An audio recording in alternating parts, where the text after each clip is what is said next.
அண்மை செய்தி. தமிழ்நாட்டில் 11 மாவட்டங்களில் இன்று கனமழை பெய்ய வாய்ப்பிருப்பதாக சென்னை வானிலை ஆய்வு மையம் தெரிவித்துள்ளது.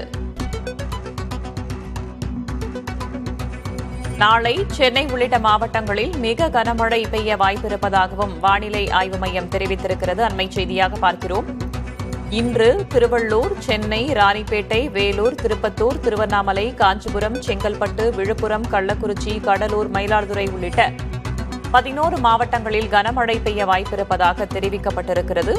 நாளை திருவள்ளூர், சென்னை, ராணிப்பேட்டை உள்ளிட்ட மாவட்டங்களில் மிக கனமழை பெய்ய வாய்ப்பிருப்பதாக ஆரஞ்ச் அலர்ட் விடுக்கப்பட்டுள்ளது.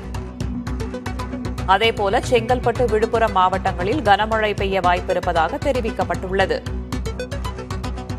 தொடர்ந்து நாளை மறுநாள் 28ஆம் தேதி திருவள்ளூர் மாவட்டத்தில் மிக கனமழை பெய்ய வாய்ப்பிருப்பதாகவும், ராணிப்பேட்டை, சென்னை, காஞ்சிபுரம், செங்கல்பட்டு மாவட்டங்களில் ஓரிரு இடங்களில் கனமழை பெய்ய வாய்ப்பிருப்பதாகவும் தெரிவிக்கப்பட்டுள்ளது.